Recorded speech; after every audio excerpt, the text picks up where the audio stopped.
in LCK. Now, as the draft begins, let's take a look at what the priority is going to be here, because the LCK has looked very different in terms of their priority to what we're seeing from the LPL teams and the Western teams as well. You and I were talking about this before the show. Renata Glass very likely to be taken away from Keria. That holds true already. Yeah, there's definitely a lot of point picks when it does come to the drafts between these two. The Vi going to be taken away from Peanut. I do wonder if they target him again. The Poppy definitely on the minds of a lot of people, not just for Peanut, but for a lot of other players here. Weiwei picking that one up and smashing it with the Poppy. But not a lot of support focus outside of the Renata just yet. We were considering maybe Rakan and Alistair to be banned away, but not just yet. A lot of target picks from GENG onto Gumayusi. Yeah, the Poppy you were talking about there is going to come out here. This feels exactly par for the course, because Peanut has been the stronger of these two junglers so far at this tournament and got the better of Gumayusi, or rather better of Owner at the end of the LCK as well. Now, they'll prioritize the Xayah here over the Alistair, over the Rakan, knowing that on blue side, they'll be able to pick up either, whichever is left available here. So they'll get that power pick. The question is, will Guma now pick up the Kai'Sa here in return into what has historically been somewhat of a soft counter matchup? That Xayah looks like the answer is yes. Yeah, Guma's definitely got a pretty nice champion pool in terms of what he could potentially pick here, but I think, you know, just going into a best of one, something consistent, pick up the Kai'Sa. The Xayah has been prioritized just a bit more than the Kai'Sa, and you generally like it in that matchup, but the Kai'Sa going to be the choice here for Guma. I was thinking maybe they go with the Draven or something like that, but not to be the case, as Orianna as well is going to be locked in here for Faker. I mean, it's definitely a big pick. It's a big pick. Faker's Orianna coming out here is something, you know, I wasn't sure we were going to get lucky enough to see in this series, but this will, of course, leave Delight the opportunity to pick the Rakan with Xayah. Won't be taking the Alistair here in this first one with the pre-existing synergy between these two champions on the bottom side. One of Delight's best picks, even before Alistair came on the scene, even when he was on Fredit Breon in the past. It was one of his most iconic champions, and he gets to pick it up here. Now, will we see Chovy lock in the Azir here in this first phase? It has been so incredibly impactful in this tournament for engage, for disengage, for trying to get some lane prio. Chovy, one of the world's best Azir players here. It would be great to see two of Faker's iconic champs as well. Ooh. But they'll prioritize the Rumble.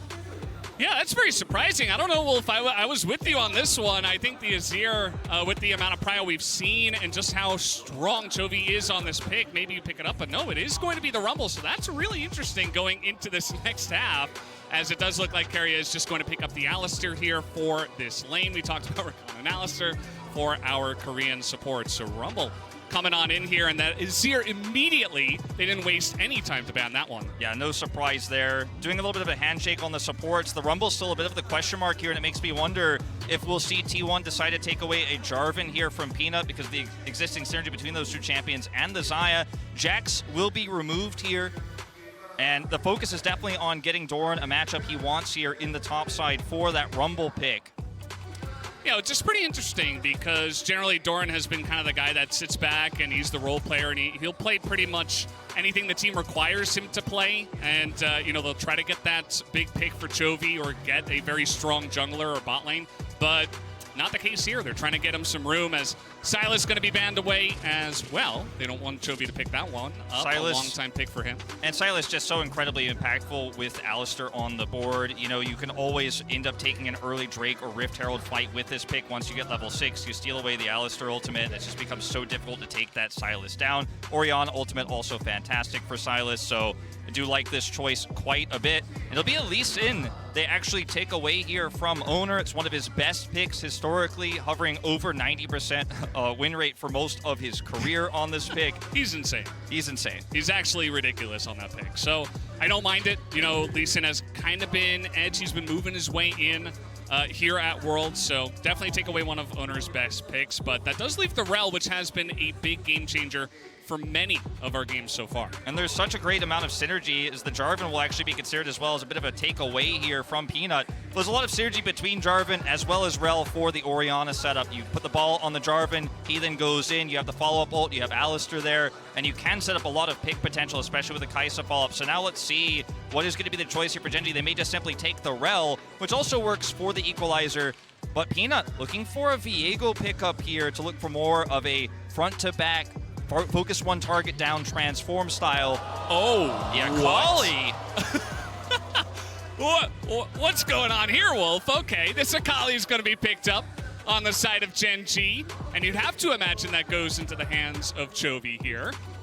Maybe a pocket pick to try to deal with this Orianna we've seen many times. It does become really difficult to try to flex it anywhere else on blue side, as it will be an old favorite, one of Peanut's most played in the LCK here, coming out. And the Kazakhs can be very dangerous, very bursty, a lot of great farm potential here with this pick, but it's a pick that can go splat, as we often say with Kazakhs. If you do fall behind against this much CC, this much damage to the Orianna.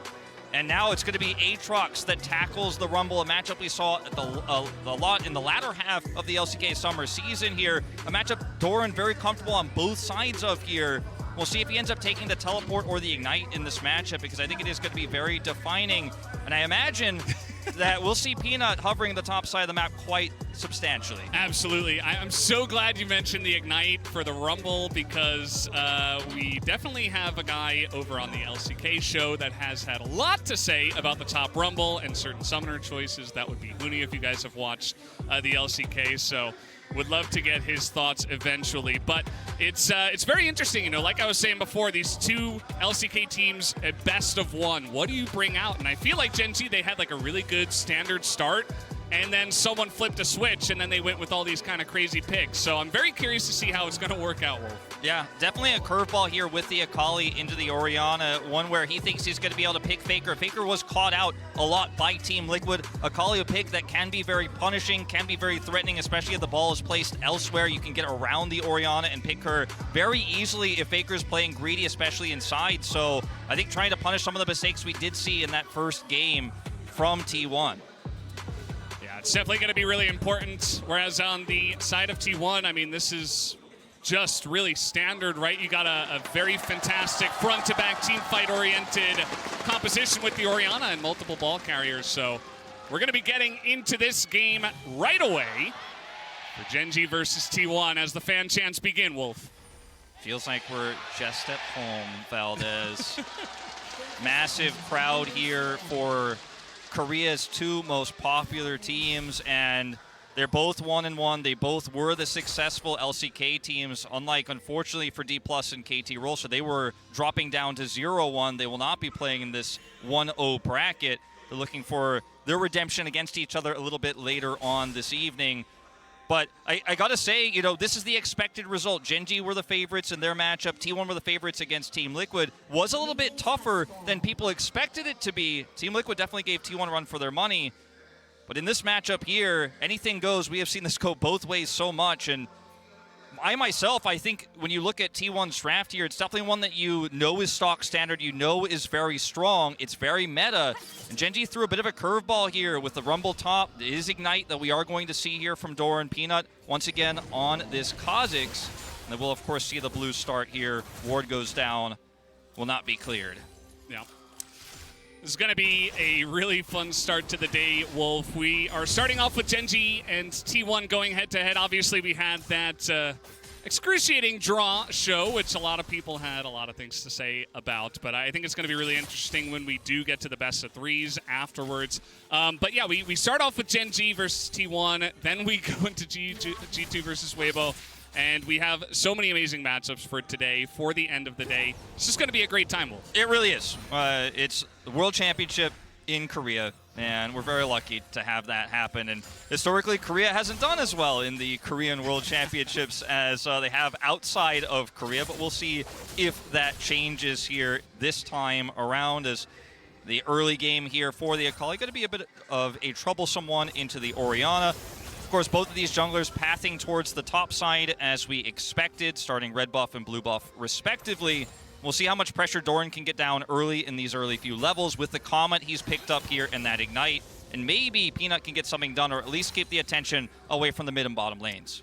Yeah, absolutely. I just want to go back to this Akali pick in the mid lane. Chovy did play it a couple of times in solo queue, and he's definitely a guy that will pick up the Akali, the Sylas. You know, he was someone who really thrived in that meta, so I'm not really surprised to see Chovy himself picking it. It's just that we haven't really seen the Akali in a little bit, but it's just so cool that he's like, okay, we're playing against T1. It's time for my Akali. Had some, well, not so great trades, it seems so far, but I'm sure he's going to be confident on this pick. But let's see how Faker can punish this, especially early on against the melee champ that is Akali. Yeah, just going to try to deny some further CS's. Doran. Okay, taking a massive chunk of damage there. Doran getting overheated as well. And we'll just back off of that one. Zeus getting a nice trade. Yeah, Doran not getting exactly what he wanted there. Now we're going to have a Scuttle Crab attempt here from Owner. Of course, they have tons of mid-prio with Faker getting that insane trade early. And, of course, Smite is there for Owner, so there's no way Peanut could take this one away. And that mid-prio already come up big. Delight going to try to come over here and punish, but Faker very wary of this. Yeah, I mean, there's only so much you can do with mid-prio if the enemy support is also going to come down into the mid lane, or come up, I should say, as now Keria is here. He's got a combo going as the rest of Gen G is trying to come out and punish this, but it's actually T1 who are now in a 3v2 situation. Peanut has to flash away. Even Guma's joining the fight, and T1 are going to start this one off with a bang. They get first blood for Faker on the Orianna in that South River. And despite Delight being up here faster, there's just not enough health for Chovy. It's early game. Akali, his impact's going to be low. Faker has enough mana there, and T1 ultimately end up outnumbering them there. They will win the battle for the Scuttle. They'll pick up first blood for Faker as well, who put that pressure on early. And remember, Faker is recovering from a very weak end of the season where he had, of course, an injury, came back, wasn't mechanically looking as strong as he was in the first half of the season, but was still, the leadership was showing through. But in this early game here into the Akali, gets the advantage and helps them secure first blood and the double Scuttle. Yeah, now he's got blue buff. He's already completed a lost chapter. It's just going to make this lane even more annoying for Chovy. There's really not much he can do without flash down on CS. You know, this isn't the standard Chovy experience, if you will. So will be important to take a quicker or a further look on this lane in the future of this game. But yeah, just trying to deny this bottom Scuttle play, but it just goes awry. Yeah, it goes awry here, and those Chovies that's sitting at sub-half health, and Delight is focused down early. Faker gets away here from Peanut, and this is just a numbers game you are not going to win without Pays here. There's nothing you can do. There's just way too much damage output here, and Chovy just useless here at sub-half health, level 4. Not much they can do. Felt definitely a bit forced from the side of Gen G, but let's see if they can turn this one around. They're certainly going to need to do that, as it looks like Zeus is a bit down on the farm on the top side. Doran doing a good job of, just getting some of that early pressure here for the Rumble in this lane. Yeah, Doran, no assist here from Peanut just yet. You can see the CS advantage, though. Definitely you could feel it. Owner going to come up here. Neither jungler level 6 just yet. Control ward advantage here, and Peanut's going to back away. Doran needs to be cautious about this, but it looks like he's just going to try to get some information. And they're going to look for a trade here, but it won't connect the chains. Yeah, it's really interesting the timing of when Doran does go for that trade. Like, Owner is right here. Of course, Doran doesn't know that exactly, and as I say that, he's going in. He's got Ignite too, but now Owner looking to punish this, and the flash is going to miss after the flag and drag, so Doran does get away with his life. Yeah, it will be down a flash here, though, and it's a trade, of course, of flashes, but can be very risky for a squishy champion like Rumble. Gen G going to try to turn this into a bottom side play here, and it looked for a moment like perhaps Doran wasn't aware of this, but wanted to be a little bit of a juicy target here to keep Owner a little bit occupied, try to force him out so they could identify for sure he was up there. They didn't have that control ward. It was T1's control ward there on the top of the river, so they just didn't have 100% of an idea where Owner was. They can draw him out, confirm the dragon. So basically flash trade here plus dragon for Gen G. Yeah, definitely pretty necessary after the way that first play did go for Gen G. So let's see what they can do with this one. As Chovy, you can feel the pressure already. Faker not completing the item just yet, but still able to put on an immense amount of pressure and has enjoyed now basically 15, 14 CS lead just about. And now Owner looking to invade the jungle against the Kazakhs here. And a little play down on the bottom side to flash away at the same time, but we got Owner looking for the solo, and he's just gonna dunk onto Peanut as Chovy also getting into the action, not to be left out, but doesn't amount to too much for him. But Owner, man, he's able to pick up the solo. The timing of this is so perfect for Owner, as he's able to get the smite, grab level 6, and then has the all-in opportunity, denying Peanut his own level 6 there, has a massive advantage here in this early game, and will just simply be able to take him out. And 2 kills here to 0. Yes, you got the Drake as Gen G, but this was a huge momentum shift now for T1. Yeah, they're totally in the driver's seat at this moment in time. Peanut, you know, kind of struggling, went in very deep on the river play. Now he's going to get invaded. Very nice timing on this invade from Owner. Yeah, exactly what I'm talking about. He identifies, okay, I've got the opportunity to come in here and smite, steal this away, drops the ward in, hits level 6, can Cataclysm him and take it out. It's about as basic as it gets, but it's the knowledge of the timing that Peanut would be there. They're both level 5. He knows he has this window. It's not even that risky here for Owner, but he comes up with a big reward.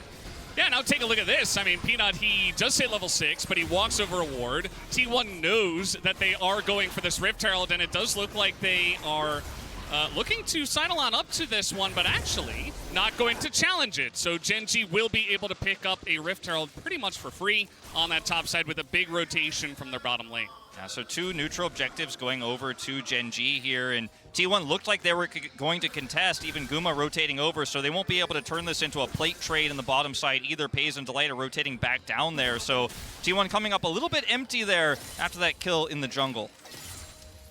Chovy being shadowed here by Keria, who is looking for maybe something. We'll see if Faker's Shockwave can find at least Chovy in this game, maybe more as the game does come along. Chovy is looking for the play now. Perfect timing as Keria is not here. The Shuriken is going to land, but Faker doesn't really seem to care as he's just got that refillable ticking and he's able to back away. Didn't even have to go into Merc Treads. Just straight up Sword Pen Boots. He is not scared of Chovy at all. Yeah, not worried about Akali, not worried about any sort of tenacity here, just wants the full damage here on this Orianna. Ends up being good damage here for Chovy, but no threat really, as GENG grouping around this Scuttle. It's 2 minutes until Dragon spawns, so you're going to get that vision preempted. Bottom side, they do have a lot of control. Faker is teleporting back mid. Diving this could be risky against an Alistar here. Looks like they're going to think better of it. Yeah, probably not the play at this point in time. You can see the players with the most amount of gold in this one, Faker and Owner, not too surprising, as Owner already picking up his Gore Drinker and will be looking to challenge more now that he's completed that first mythic item. And yeah, I mean, just trying to get some of that. Look at that, he blocks the cannon with his body, does not care to just eat a shuriken because he knows that Chovy cannot put on any pressure. He knows Chovy's #1 weakness is he needs CS more than anything. This is going to really hurt his mental. But yeah, nice block there. 20 CS up currently is Faker, who's maintaining that early game lead. Now Owner is looking for an opportunity here. Chovy, of course, does have Flash. Looking to fish that one out. Faker drops the ball. They can dunk on him so hard, the damage is just huge. There it is, Chovy with a very nicely timed flash to just barely get away from this one. As meanwhile, Pays and Delight have moved up to the top lane as all this is going on. But again, they're going to push Chovy out of the mid lane. Chovy pushed out, so even though he lives and the reaction time was fantastic, it's ultimately still a huge win for T1 here. Now we're going to see a bit of a lane swap coming through as Guma goes top. Doran going to grab a plate bottom side here, so picking up some additional gold to get this Rumble online.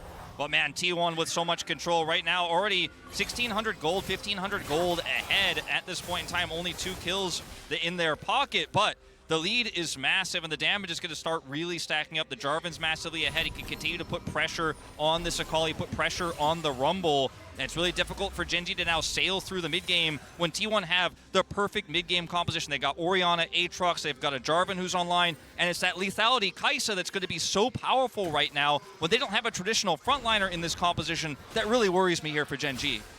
Yeah, absolutely. I mean, the amount of burst damage for T1 when they are ahead is going to be insane. So it's really just going to be about putting everything together and finding the right targets, right? Because you want to make sure you can get someone that's not too slippery, that will kind of get out of your grasp and just line up the damage onto them. So we'll have to wait and see how that does develop, as it does look like we have this Mountain Drake that might be fought for here. Peanut coming in from the bottom side as GENG make a play for this one. Zeus does have teleport. Guma going to have to walk down here, though, to the dragon fight, so they're going to have to delay this if they're going to, in fact, contest. But, I mean, GENG have full control of this choke point with a Rakan. This is going to be a tough ask, and T1 to simply relinquish the Drake. I think this is the right choice here. You are down a dragon. You don't know what the soul is going to be, but all of your mid-game advantages aren't going to matter if you can't actually enter the battlefield. Wow. So, GENG, nicely played, but T1, I think this is the right call.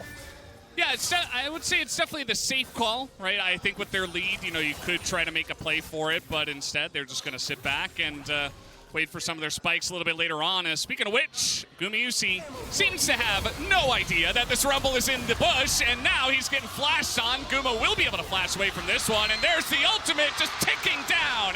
And Doran will pick up the solo onto the Kaisa. Guma left all alone. Yeah, Guma, he's definitely aware there was a possibility, but still strayed too far forward there. Doran hits everything, and it's the Comet as well on top of that equalizer that will finish Guma. Summoners down now as well on this Kaisa. Huge win here for Doran. Much needed gold here for GENG. Top side, we'll see if T1 can answer onto the Akali. Doesn't seem likely. Delight is shadowing there, and so Peanut's just going to look to steal blue buff away.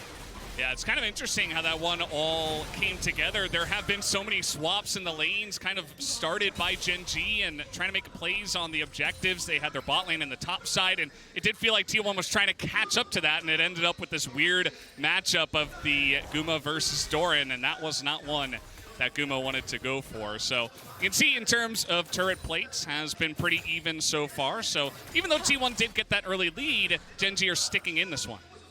See Guma very aware of the possibility of this, but just needs to go up and catch that wave and doesn't expect Doran popping out with that much damage. The equalizer's well aimed. Comet connects, and that's enough to take Guma out. Huge for the Rumble to pick up that gold and to push Guma off of the map. He's 20 farm behind Pays currently. So we take a look at the MasterCard lane economy snapshot here. You can see big win for Faker in the mid lane. That much we've known has been true this entire game, but neutral objectives have gone to GENG. Pays massively far ahead of Guma. In terms of late game scaling, this could be a huge problem for T1 later on.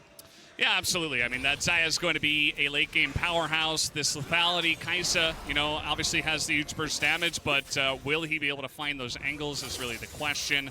And Chovy, definitely pretty far behind, but once this Akali gets, you know, 2-3 items, still going to be able to blow people up.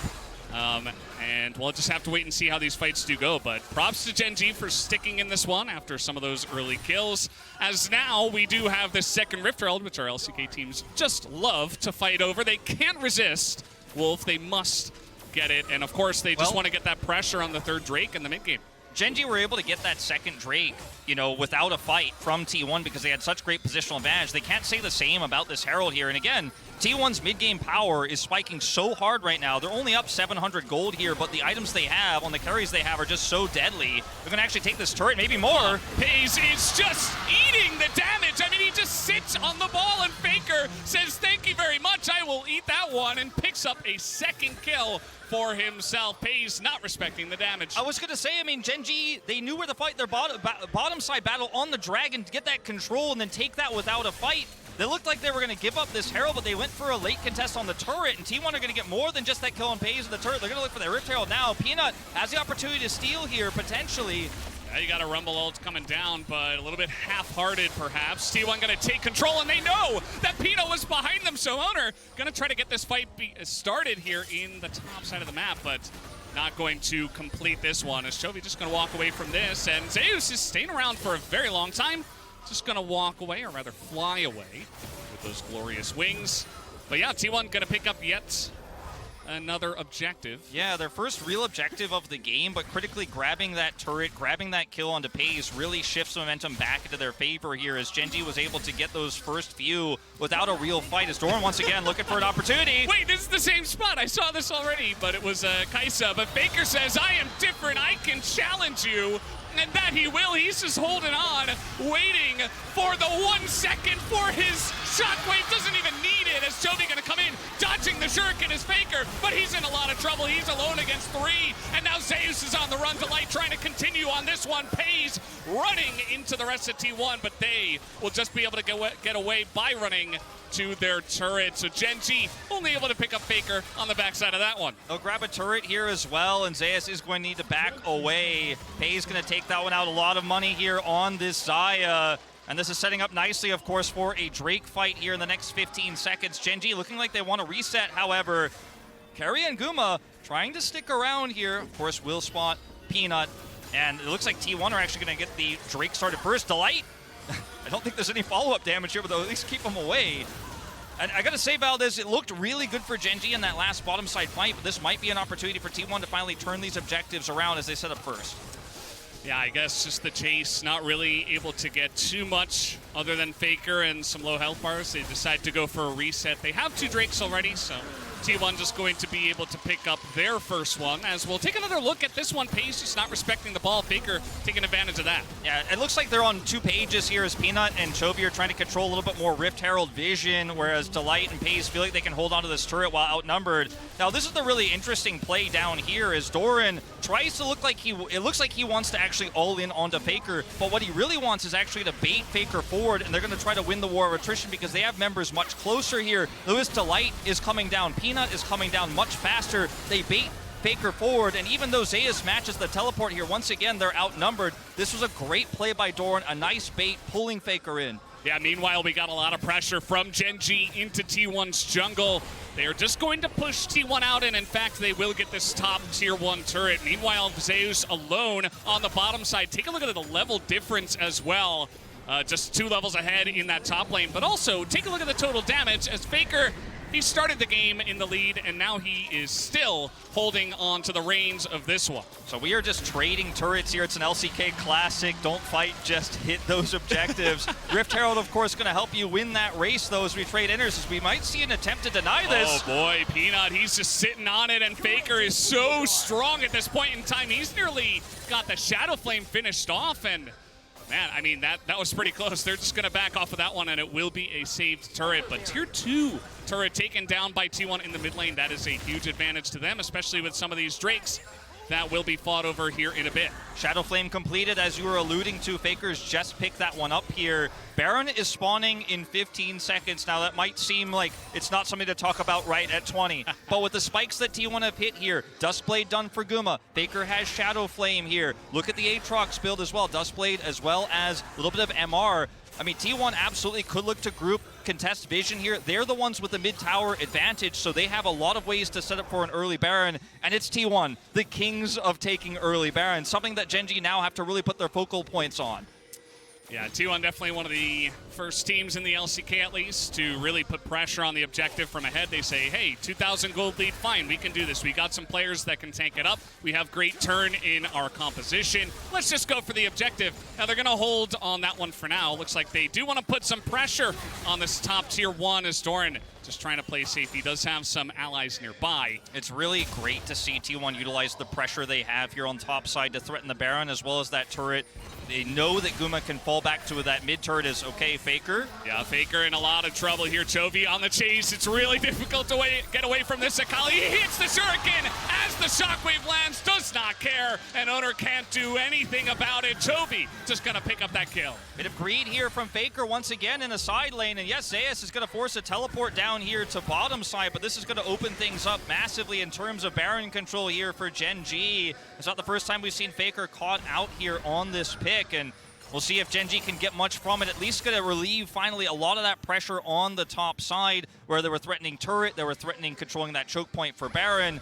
You can see how this all starts off here. They see, of course, that Owner is leaving. Faker's out here, and the Equalizer comes down first. Chovy kind of zones Faker, and then even though the ultimate is going to hit, the Shuriken lands here through the ultimate. Chovy, a masterclass here on this Akali, and Owner can only Cataclysm away. Yeah, like I said before, this guy's been playing Akali, Silas, stuff like this. Like, he is a master of this kind of pick, and he's been playing it recently. Pulls it out on the world stage in competitive, and he has been looking great on it outside of the early game. But at the end of this one, maybe we won't even remember that happened. We'll have to wait and see how this one does come along, as Chovy certainly has gotten himself at least a seat at the table, I would say, here as this game does draw along to the mid-game. Faker utilizing teleport here to try to put that pressure once again on the top side of the map, this time shadowed by 2 members of his team. Oh boy, here we go again. TP is coming in. Faker is just flashing, dodging, getting away from everything, but Zeus now is going to be totally caught here. Has to just run away from this one. Meanwhile, Peanut nearly loses his life to Keria and Guma in the river, and that might just be the call to go for the Baron. I mean, the jungle of GENG is just gone. Just gone, no flash here. We're looking for the play inside. instead, but they're not going to catch Delight out, especially on that recon. I mean, T1 have so much control here, and it's off of trying to bait them in with Faker once again. You know, it's a double-edged sword. Obviously, sometimes Faker's going to get caught. There is no follow-up. This time, T1, once again, all grouped towards top side, make Faker look like a juicy target. GENG come through. Bottom side of the fight is won by T1, and GENG have to back away. They're not confident enough that they can actually go ahead and start the Baron off. They're going to take a reset timer here, but got a lot of ground there off of the play. Faker, of course, down both summoners now, and GENG rush to Dragon. Yeah, the timing of this pretty interesting. They know that T1 must have gone for some resets, but T1 barreling into the river. It looks like they do want to challenge this in the bottom side. Delight is a bit caught out, but he is recon, and now he's going back in. He's looking for the big engage with that Rumble ultimate over the top. That's going to be the Kaisa just gone in this fight before it even began, as Chovy just running down the top side alongside of Doran, and that is a clean ace to the side of GENG. That's Delight's recon for you every single time. You think he's not going to be an issue. You think you've got him low. You think he's not going to go back in. He absolutely will. GENG have positional advantage on this fight here, and even though Delight takes a massive amount of damage, he goes for the charm here, gets the knock-up, and then the follow-up damage is layered through from Doran. Look at his positioning. Rumble under no threat whatsoever. Faker not in position to follow up, and Delight, yeah, he will die, but he does the heavy lifting here to set up the damage dealers to actually get the work done, and GENG will follow up with a Baron as well. And suddenly, GENG with a massive, nearly 3,000 gold lead here, soul point advantage, and Baron buff on top of it all. Yeah, I feel like if there was one thing to really look out from the pick ban, it wasn't even, you know, the strange picks coming out or the less likely picks. It was just the fact that Delight got recon, as we do have this team fight damage powered by AWS. You can see just what they were able to get done, and T1 was able to fight back just a bit, but it was just that turnaround from Delight. I just can't believe they didn't. Not only did he get recon, but also they have Xayah recon here, and now with this Red Bull Baron power play, they should be able to roll over from here. Let's see how much GENG can get done with this buff. Yeah, there were other questions about that fight as well. Faker not in position to follow up or catch any of those damage dealers. He was really under threat, and controlling the choke point is so relevant in these fights. They just did not have it. Now they will grab this turret here against GENG during this Red Bull Baron power play. But take a look at the win probability here powered by AWS. It was mostly T1 for a majority of this game, but after that critical play on the Dragon, massively goes over to GENG. Yeah, you can see GENG had some little spikes there where they were fighting back, you know, perhaps when Chovy was picking up kills and stuff like that. But this one might just be the straw that broke the camel's back. Let's see what they can get done with this, as some push in the bottom side as well as mid, but nothing really brewing in terms of a big push from the side of GENG. So they do have this Baron, but taking their time with it for now. Yeah, a lot of turrets already removed from the map, so looking now to push this inner down in mid. Chovy pushing the top inner as well. That's going to push that power play much higher here, as you can see, trying to get all three inners. They're set up for it. Akali in the side. They could grab this one, then rotate over. They still have a whole minute left on this Baron, and there's just not much T1 can do here. They have decent wave clear, obviously, with this Orianna, so they're just going to have to sit back and lose their turrets here, and GENG going to use this extra prio here to probably set up vision around the bottom side of the map here for what is going to be the Cloud Soul fight. And we talked about the power of the mid game here, but GENG didn't really take that many important big 5v5 fights when T1 spiked at their hardest. They avoided those fights, took objective control rather than trying to force picks. And yes, T1 got a pick here, got a pick there. Faker got massively ahead. He was the #1 damage in the game. But he won't be able to match the pick potential here of this Akali necessarily now. It's the scaling power of this Xayah as well. Look at the gold difference over time here. Pretty massive difference. Yeah, was in favor of T1, but now GENG, one big play, turns this entire game around. And yeah, I just haven't really seen T1 try to put together, you know, one of these, you put the ball on the Jarvan, he goes in for an engage, or trying to get some flashes out of the Xayah, or at least a Featherstorm, something like that. They haven't really been able to put together a big 5v5 team fight in their favor in that fashion. So GENG, a bit more scrappy, utilizing that recon to get that huge engage. And now they're trying to put the nail in the coffin on this one. Let's see how this fight does go, as Peanut trying to get away, does get knocked up. Doesn't seem to care too much. Just going to run away from that one and hold his own. He knows he's got Delight nearby. Not even going to use the blast cone. We'll just get out of here. And they will, I believe, finally get that last inner there on the top side. Yes, so even though the Baron is over, they do secure all three inners from this.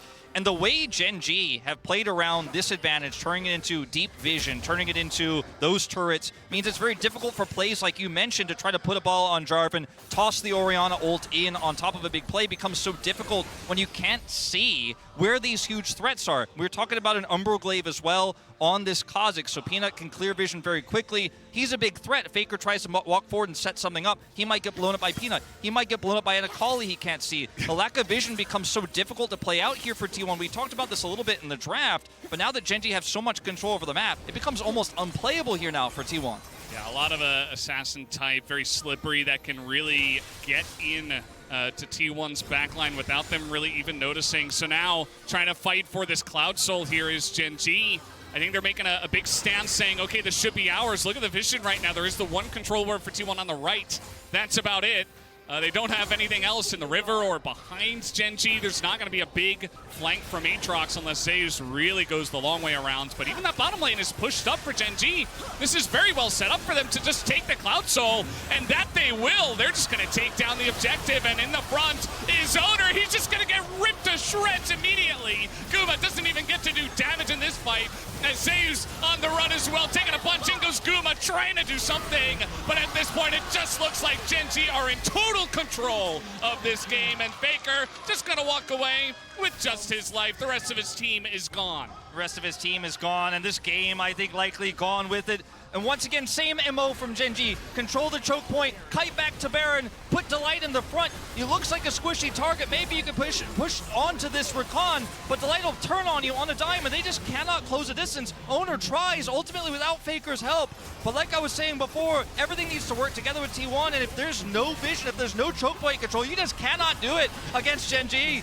Oh boy, Faker trying his best, but I think GENG have their sights on the Nexus as a massive equalizer over the top. Just the cherry on top as GENG dominate from about 7 minutes onwards to take down this best of one against T1, and they will move on